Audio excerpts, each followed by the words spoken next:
Ассалаумағалейкум, эфирде сұхбат. Мен есімім Мұхит Сапарбаев. Бүгін бізде қонақта Қазақстан Республикасының еңбек сіңірген қайраткері Құдайберген Бекіш. Құдайберген Бекіш Қазақстан Республикасының мәдениет қайраткері, құрмет орденінің иегері, әнші. Өнерде жүргеніне 30 жыл, 200-ге тарта әні бар. Ассалаумағалейкум аға. Студиямызға қош келдіңіз. Алейкум салам. Кішкене сырқаттанып қалыпсыз. Қалай қазір жағдайыңыз? Енді табиғатта да болып тұрады ғой. Жел, дауыл, боран, қар, жаңбыр. Оның біз табиғаттан гөрі біз адамбыз ғой. Сондықтан адам баласы ауырып тұрады. Ауырып тұру деген ол аунап тұру деген сөз. Ауырып тұрғаннан кейін өмір сүргің келіп кетеді. Одан сайын өмірдің қызығын, шұжығын біле бастайсың. Негізі ауырып тұрған жақсы анда-санда. Бірақ өнерде ауырмау керек. Жұлдызды ауруымен. Бұлай ауыра беруге болады. Санап көрдіңіз бе аға? Қанша жыл болды сіз эстрадада жүргеніңізге? Енді мен негізі 79-дан 84-ге дейін Жүргенов атындағы өнер академиясын бітірдім. Ол кезде Жүргенов демейді. Алматы мемлекеттік театр көркемсурет институты. 84-ші жылы музыкалық драма бөлімін бітірдім. Содан кейін мінекей санасам 35 жыл, 31 жыл уақыт болыпты. Бірақ енді ол студент кезімізде де біз жұмыс жасадық. Жалпы енді өнерде бұлай бала кезден келдік десек қателеспеймін. Өйткені ол кәдімгі өнер адамға ол табиғаттан келеді ғой. Жасанды жолмен, бір ғана клиппен, бір ғана әнмен шыққан жоқпыз. Үйнемен құдық қазғандай, мен әлі келе жатырмын сондай. Мен айтам, мен маңдайыма солай жазып қойған ау деп. Бірақ негізі сол дұрыс деп ойлаймын. Адам неғұрлы еңбек еткен сайын, соғырлы бір өнерге деген құштарлық, өмірге деген құштарлық болады. Адам баласы әрине ол өнерді алдыңғы қатарға қоюға болмайды. Бірінші өмір тұр. Өмірде адам өмір сүре беру керек. Өмірде халқың бар, сүйген жарың бар, балаң бар, атанаң бар, құрбы құрдас, туған туысқандар бар. Отбасы бар, әрине. Сондықтан өнер ол кей кезде бір өнер үшін өліп жататындарға мен кей кезде түсінбеймін. Өнерге мысалы барынша беріліп кетуге де мен өзім ондай емеспін. Мен өнерді өнер деп санаймын, өмірді өмір деп санаймын. Жұлдыз ауруға қатысты айтып кетсеңіз, әріптестеріңіздің көбісі осы құстымау сияқты жұқтырып алған сияқты. Жоқ, енді бәрі деп айтуға болмас. Көбісі. Өткен жұлдызды аурумен ауырып көрген емеспін. Былайынша ауырып көрдім, енді бұлақ жұлдызды аурумен ауырып көрген жоқпын. Ауыруға маған қолым тимейді. Симптомдарын сипаттап беріңізші, көріп жүрсіз ғой енді қазіргі таңда. Енді көп деп те мен айта алмаймын, бірақ дегенмен де енді оның симптомы әртүрлі болады ғой. Мысалы, бір аурудың да неше түрлі симптомы болады. Соған ғалымдар ғылым тұрғыдан еңбек іздеп, дәрі іздеп жатады оған. Ал енді аурулар енді бір ән шығады, екі ән шығады. Мүмкін халық жақсы көретін шығар, сен артықсың, сен керемет әншісің, сенен басқа әнші жоқ деу мүмкін. Оның бәрі өтетін кететін дүние. Ал бірақ адам болып қалу керек. Анау әрбір үйдің түтін түзу шығу керек қой. Егер түтіні будақтап шыққан үйде ешқандай да береке болмайды. Ол ауру түтін. Оты дұрыс жанбай тұрған. Ал егерде адам баласы дүзу жүрсе, халық өзі таңдап алады. Кей кезде біз халықты кінәлаймыз, халықты кінәлауға болмайды. Халық өзі таңдап алады, өзі біледі. Мүмкін ол өте танымал әнші шығар, уақытша. Бірақ кейіннен артында із қалдыратын, тұғыр қалдыратын, халықтың тарихында, жүрегінде жазылатын әнші болып қалу өте дүниеде қиын. Бірақ оны уақытта көрсетеді. Уақытпен бізбен санаспайды ғой, өмір көрсетеді, жылдар көрсетеді, сенің еңбегін көрсетеді. Үлкен жоғары деңгейде мемлекет дәрежеде болып жатқан концертте эстрадаға кеше ғана келіп жатқан жас әншілер шығып жатыр, иә? Ол үлкен концерттерде Құдайберген Бекіш жоқ. Енді менің өз жерде орным жоқ шығар, енді үлкен концерттерде ешқашанда бір ұмытылған емеспін. Оның да өзінің жолдары болады. Мен ешқандай дүниеде ең жек көретін дүнием есік қағу.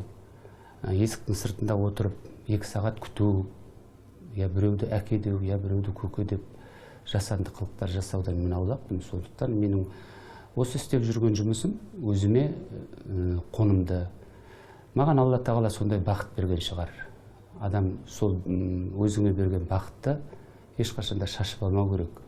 Ол біреудің бақытынан, біреудің жаңағы талантынан, біреудің жұлдыздығынан неге мен сондай болмадым деп, ол өзіңе ешқашанда ауру іздемеу керек. Сондықтан егерде жас әнші шығып атса, оған бір Алланың өзінің бір сондай маңдайына жазғаны шығар, ол бақыты шығар, оны көрермені бар шығар сондай. Біз оған қуана білуіміз керек.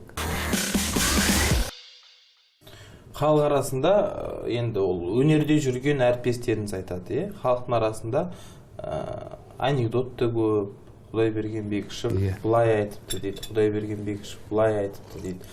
Жалпы осындай енді сыртыңыздан айтылатын әңгімелерге қаншалықты қадағалап отырасыз? Ешқандай да қадағаламаймын. Қазақта бір әдемі сөз бар, ит үреді, керуен көшеді. Сондықтан қазақтың баласы сері, қазақтың әрбір әншісі мен сері деп есептеймін. Мен өзімді сері әншімін деп есептеймін. Сері аттың үстінде жүреді. Төмендегі болып атқан, үріп атқан, неше түріне айтып атқандарға мен қарауға шамам жоқ. Сондықтан айта берер. Ит үреді, керуен көшеді. Ол кейбір жаңағы көре алмай да айтуы мүмкін. Ішкі дүниесі, мәдениеті өте төмен жігіттер. Абайдың кім екенін білмейтін, Шоқанның кім екенін білмейтін, тарихты оқымаған, интеллектуалдық ешқандай білімі жоқ, білімсіз әншілердің айтуы мүмкін деп ойлаймын. Сондықтан айта берсін. Егерде олар айтса, менің Құдайбергеннің бар екені, Құдай айтпағаннан сақтасын. Баланың да жақсылығының мақтанып әке-шешесі айтып отырады ғой, менің балам сөйтті, менің балам бүйтті деп, сол сияқты айтып отырса, ол да бір керек дүние шығар. Оған да жұмыс табылып жатады. Мен туралы теледидарға пародия жасап жатса, мен қуанам, мен арқылы теледидарға көріп пародия жасап жатыр. Сонымен де анау жұмыс табылып қалды, менің арқамда оған деп. Сізге келіп сұрап жатады ма? Осы аға осылай жасап еді, көрсеңіз бір. Бізде ондай енді менің алдымнан өтіп сұраған жоқ, ол былай айтты, аға деп. Сосын мен айттым, өзінің әрбір өнердің өзінің белгілі бір рамкасы болады. Шеттен шықпасаңдар болды. Өнерді шеттен шығып тамсандырам, мен осы артық қылам дегендер көп қазір. Сондықтан шеттен шығып кеткен қазақы емес, ешқандай айтайын деген ойы жоқ, мән мағынасы жоқ дүниелер қазір біздің өнерде өкінішке орай көп. Бірақ сондайлардың наны көп жүріп жатады. Жылтырағанның наны көп болып жатады. Солай деп ойлаймын. 3 облыстың әкімшілікте жұмыс істейтін қызметкерлері саунаға барып, өнер адамдарын саунаға шақырып ән салдырыпты. Оған қалай қарайсыз?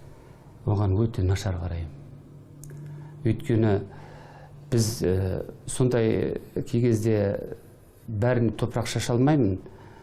Егер өнерді сыйламаған азаматтан, өнерді қолдамаған азаматтан, ол ешқашанда бір ел басқаратын үлкен абыройлы азамат шығады деп ойламаймын. Бір күндік қана өзінің бір жаңағы күні үшін сондай үлкен өнерді қорғылу мен үшін өте былай айтқанда қайғылы жағдай. Сондықтан мен ешқашанда оны құптамаймын. Жалпы өнер адамдары біздің қазақтың фольклоры болсын, домбырасы, күйлері болсын, той болып атқанда босағада отырып, босағадан кетіп жатады. Әрине, ол да күнкөрісте керек шығар. Қазіргі жағдайда сондай заман болып кетті. Бірақ біздің көп өнерімізден гөрі шетелдің өнері бізге өте тартымды болып тұрған дүние деймін. Қазір теледидарды қарасаңыздар, әсіресе түріктің жаңағы ұрысқаға елі, я болмаса жаңағы үндінің кілең сайқы мазақтары, кәрістердің бір-бірін алдап атқан дүниесі, бір мағанасыз, сондай бір қып-қызыл жарқыраған дүние. Ал қазақтың жаңағы өнері барлығы да екінші план дейміз ғой, сахананың сыртында. Қазір саханада сайрап атқан солардың замандары болып тұр. Әрине, қазақтың Қыз жібегі, қазақтың басқа кинолары түнгі 2-3-терде беріледі. Соны әйдейтін, білмеймін, адам табылып тұр ма, жоқ па, неге біз өнеріміз кетіп бара жатыр деп. Ең дүниеде, ең бірінші бізде өнер болу керек. Өнерден кейін барып ғылым, ілім, әдебиет кетеді. Сондықтан сол өнеріміз бізде ақсап тұр. Сіз тойға жиі барасыз ба? Сізді бай қуатты әншілердің қатарында барсыз ба? Жоқ, мен егер сондай 4 этаж үй салып, журналистерді үйіне шақырып, әр бөлмесін көрсетіп. Ол да бола жатар. Сондықтан мен енді бай қуатты әншімін деп есептемеймін. Бірақ кәдімгі өзімнің өміріме жететін, өмірімде осындай тұратын үйім де бар, дүние мүлкім де бар. Ол өзімнің тырнақтап жинаған дүнием. Кредит алып. Ол жағдайларым болды. Сондықтан мен ойлаймын, бай қуатты емеспін, бірақ жүрегім бай деп есептеймін. Жора жолдастарым бар, мен сыйлайтын халқым бар, одан артық не керек. Кредитке не алдыңыз аға? Кредитке кезінде үй алғанмын, оны қайттан өткіздім, сөйтіп өстік қой енді. Кредиті бар адамдар ешқашан қартаймайды деп. Құдай берген Бекіш мырзаға сонда бір пәтер бұйырмады ма? Жоқ, бір пәтерлер бұйырды, ол уақытша кредиттер ғой, ол кредиттің дәмін татпаған адам өмірдің де дәмін татпады деп ойлаймын. Дәмін татып тұру керек. Негізі қазаққа керек емес дүние екен, жалпы кредит. Қазақтың жаңағы бір әдемі сөзі бар ғой, кредит алғанша қара суымен қара нанымды ішіп жатқаным артық үйімнің берекесі болсын деп. Кредит үйге береке әкелмейді. Қай бір үйге болса да. Сондықтан көрермендерге айтамын, енді кредитті алғанда байқап алыңыздар. Қазір жағдай қиын. Енді көлігіңіз үлкен джип деп атсыз. Прада. Үлкен джиптің қызы. Жігіті ма? Прада. Енді өздері біле жатыр, қайсы жігіт, қайсы қыз екен. Жанармай бағасы қымбаттады елімізде. Енді көп жүрмейміз. Көп жүрмейтін жағдай болды енді. Енді адам бір елдің осындай егеменді елдің азаматы болғаннан кейін қазақта сөз бар ғой, көрпеңе қарап көсіл деп. Сондықтан көрпемізге қарап көсілеміз де. Бірақ енді мен бір жағы анда жүріп, мында жүретін азамат емеспін. Мен машинамның ішіне кіріп аламда қарашкиді тағып ешкім көрмесе болды деп жүріп жүретін азаматпын. Сондықтан жағдайға қарап көре жатармыз. Болмай жатса сатып жіберіп басқаны алармыз. Турцияда жүр ғой, киноларында жұлдыздарын көрсетіп атады. Кішкентай ғана машинамен жүріп атады. Негізі сол дұрыс деп ойлаймын мен. Сондай болып жатар енді. Жанармай бәріне жетеді. Енді Қазақстанда көп қой байлық. Сол байлық бұйырар. Енді бір арзандауы да мүмкін. Ол уақытша дүние осының бәрін. Соның жаңағы кей кезде қазақта сөз бар. Біздің елде де үлкен бір бақыт болады ғой деп. Осының бәрін осындай бір қилы заманнан өтіп кетсек, әр жағы жақсы болады деген дүниедеміз. Сондықтан оның барлығы бір күн доллар өсті, я болмаса анау өсті деп оны жылай бергеннен уақыт жоқ. Қалай ойлайсыз аға? Бүгінде өнер адамдары Instagram деген әлеуметтік желі бар, иә? Сол жерде бір-бірін жерден алып, жерге салып, осы аузына келгендерін айтып жатады. Қалай ойыңыз қандай сіз? Өте жиіркенішті қараймын. Мен Инстаграмды сол бір айда бір ашатын шығармын. Бірақ толып тұрады жазылушылар. Мен өте нашар қараймын оған. Түксіз дүниелер, ол керек емес көп дүниелерге. Міндетті түрде өнер адамдары бір құпия, тылсым болу керек. Оның өнер адамның ішкені, оның жегені, оның тойға барғаны кімге керек? Ол біреумен отырғаны, біреумен тамақ ішіп отырғаны кімге керек? Өнер адамдары оқылмаған кітап сияқты тылсым дүние болу керек. Ол бетпердеңді жарқыратып, ұйқылы ояу самолеттің ішінде таңғалды да түрің бесбатпан болып отырған түрің сені кімге керек? Сондықтан мен ойлаймын, өнер адамы әрқашанда жоғары жақта тұру керек. Не үшін сахнаны жоғарыдан қояды? Ол өнер адамына қойылған дүние. Сол сахнаны сыйлап жүру керек. Ал енді көлдеңінен көк атты келіп, мен әнші едім деп бір екі клиппен шығып, өзін бір қатты жарнамалап жатау, оның өзі мен керек емес дүние деп ойлаймын. Мүмкін жастарға керек шығар. Мен өйтіп өзіме пиар жинап, я болмаса жаңаға популярный деген бір сөз бар ғой, ондай жинамай ақ қойдым. Маған керегі де жоқ. Солай деп ойлаймын мен өзімді. Өсекке қалайсыз? Өсектен тыңдайсыз ба? Жоқ. Өсек тыңдамаймын. Ол өсек айтқан адамның өзіне күнә. Сондықтан да маған кей кезде жабылып жатады. Өсек айтыпсың сен, ананы сөйтіпсің, мен бүйтіпсің деп менде жиі естіп жатамыз осындай әңгімелерді. Кім айтты? Құдайберген Бекіш айтыпты деген сияқты. Немесе Құдайберген Бекіш отырған ортада айтылыпты ол әңгіме. Енді айтылатын енді көптер ғой. Неге бүкіл әңгіменің ішінде неге сіздің атыңыз болған аты? Қалай ойлайсыз? Енді айтып отырмын ғой, өнерде жексұрындар көп деп. Сол бір жексұрыннан иш шығып тұрады ғой. Сондай адамдар көп, аузы бес батпан. Оларға енді қақпақ бола алмаймыз. Халық айтып атты, өсек айтып атқан кезде, тіпті ұлы адамдарда оған қақпақ бола алмайды. Айтыла берсін, не істейсің оған? Анау қазақта бит көпкелек тонымды жақпаймын ғой маған. Сондықтан ол айтылатын дүние деп есептеймін. Айтылса айтылар. Көп орындарға барып, мен қазіргі соңғы кездерде бір Абайдың жақсы сөзі бар.